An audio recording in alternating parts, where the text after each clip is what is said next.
Hey, Tamara here. Now, if you're here, it's probably because you're frustrated that your best ideas are either stuck in your head or in your garage. No traction, no sales, lots of wasted time and energy. You know what? It sucks when nobody listens or buys into your idea. Whether you're an entrepreneur trying to get traction in the marketplace or an intrapreneur trying to make innovation happen within your organization. So, what do you say you follow me and we get over that hurdle? Come on.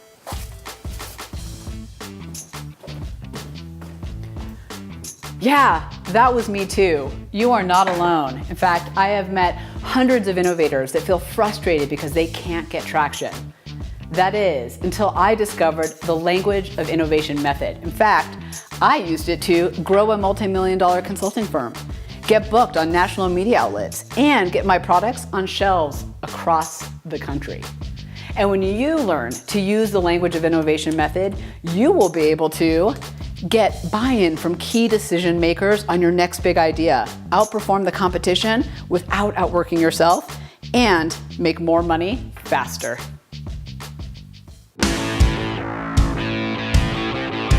What do you say? We get started. There are 3 parts to the language of innovation. The first one is open questions. The second part is pain to possibilities. And the third part is what's in it for them. We're going to start on the left and move our way to the right. Let's start with open questions. First, we have got to stop asking questions that force people to either love or hate our ideas. And we've got to start asking questions that get people along for the journey of your ideas. So years ago, I was hired by Johnson & Johnson to reinvent baby care, baby wipes, shampoo, bottles, all of that stuff. I was so excited. There hasn't been innovation in the baby care category as long as I can remember.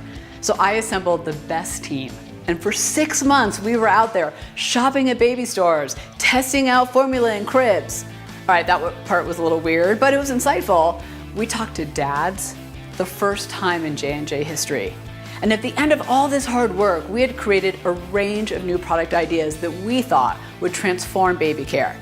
We had close-in ideas that they could implement immediately, and we had far-out ideas that would, stretch them a little bit. So my team and I flew to their headquarters in New Jersey, and we shuffled into their C-suite conference room.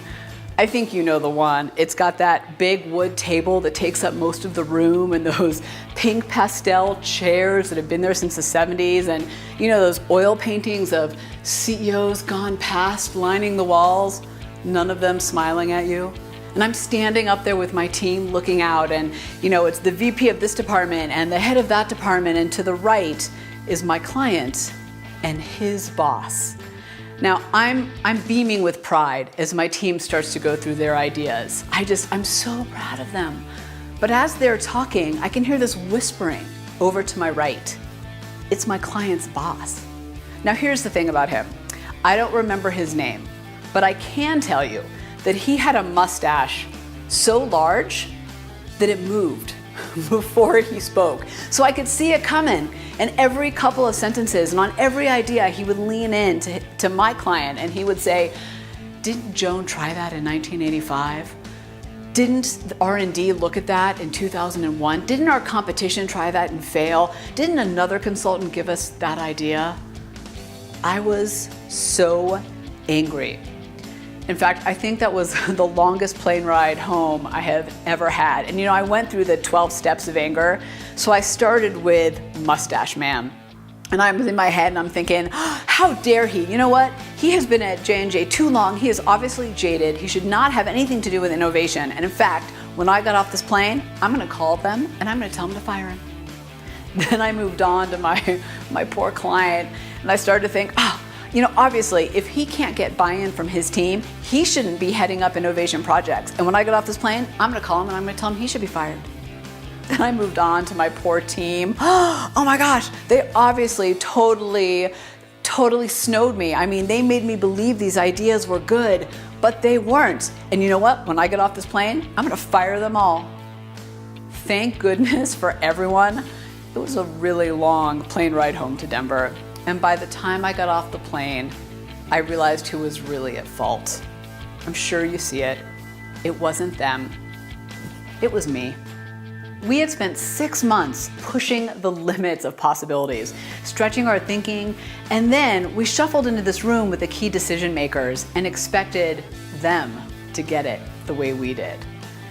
Let me say this very clearly. They aren't you. They don't have your experiences or your passion. And whoever that is for you on the other side of the table, they don't get it either. And this is how I learned how to get people to really get it with me. It's by asking open questions. Let's say I have an idea. We'll use my water bottle as an example. So normally what most of us do, is I'd come up to you and I'd say, hey Hannah, so I have this idea. It's a water bottle and you can set the temperature you want and it cools down when it's too hot and it heats up when it's too cold. And oh yeah, it can read what vitamins you need and are deficient in and add them to your water as well. What do you think? That's how we present our ideas. But do you see what I just did there? This is how most of us do it. But the challenge is when we end with, what do you think?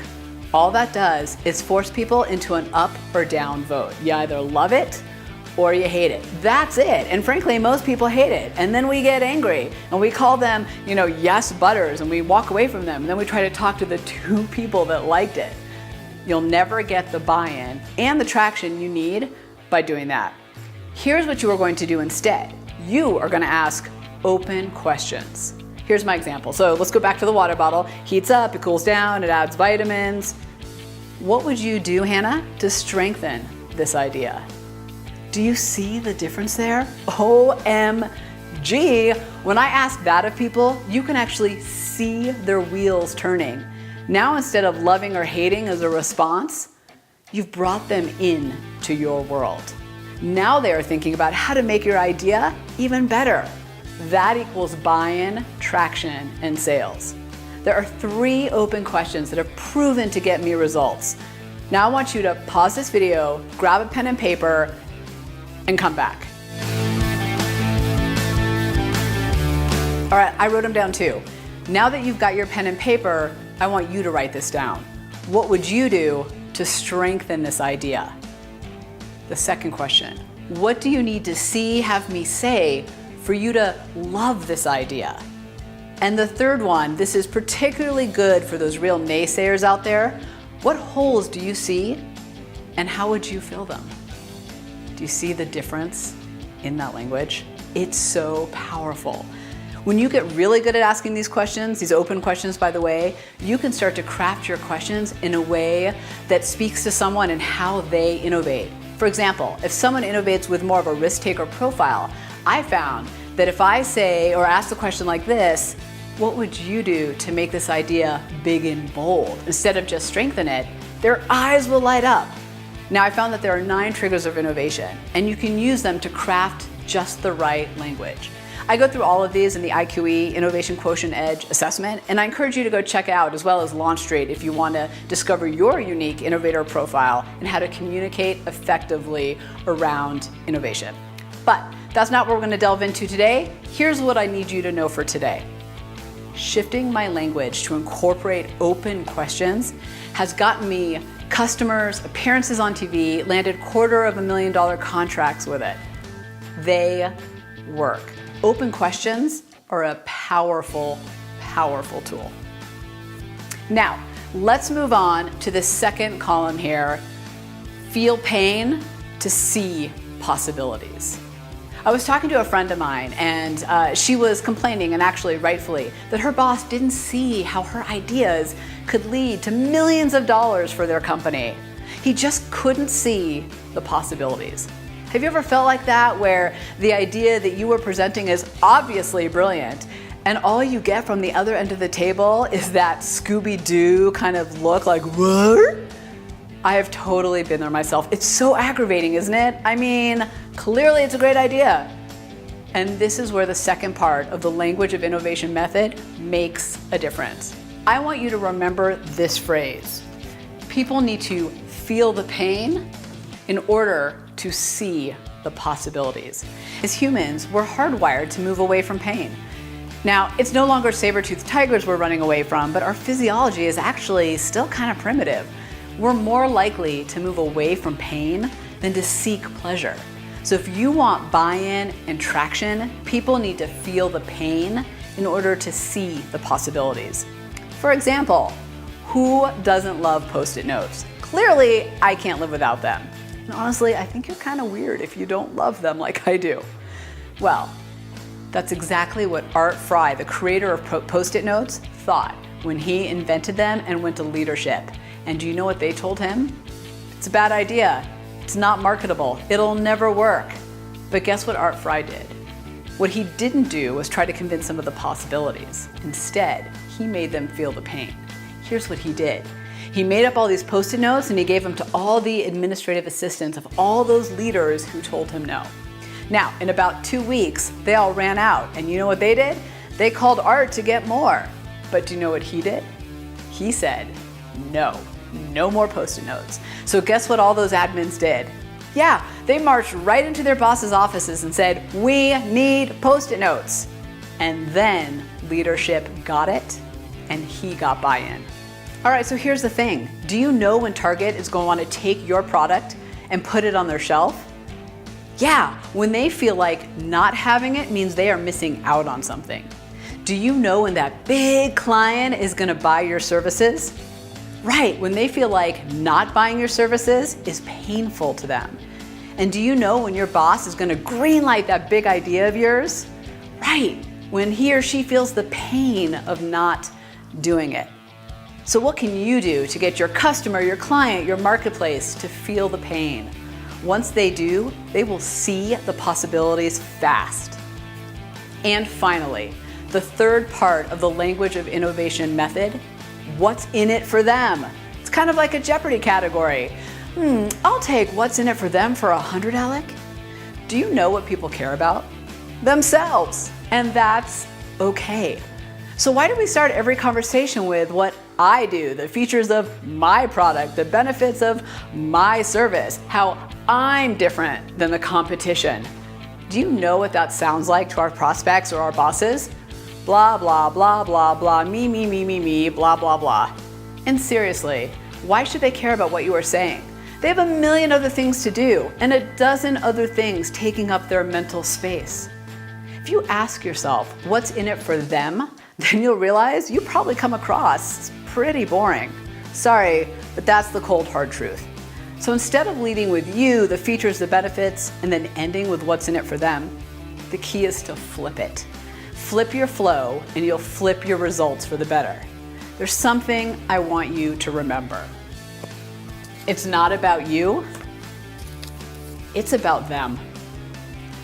Lead with them and you'll get their attention every time. Then go into the benefits and the features, etc. The reason I'm fortunate enough to get on so many podcasts and TV interviews is because I never lead with me. I always lead with what's in it for them. In fact, just the other day, I sent an email to a TV station in Denver. Actually, I'm gonna read it to you because I want you to see exactly what I mean. Hey, so I know your audience is getting into the holiday mode and turns up the volume when they hear you say great gift ideas. I want to keep you as the go-to resource for gift giving, so how about I bring on some cool inventions? Did you hear it in there? Your audience, they turn up the volume, go-to resource. Always lead with what's in it for them, and you will get measurable results every single time.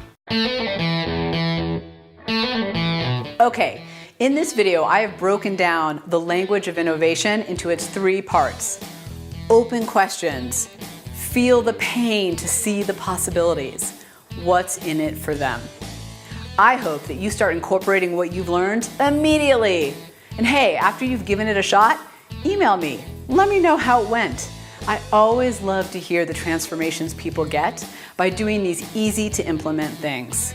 And if you're looking for more innovative goodness, check out our articles in the Huffington Post, our vlogs on YouTube, our website, meet us on Launch Street.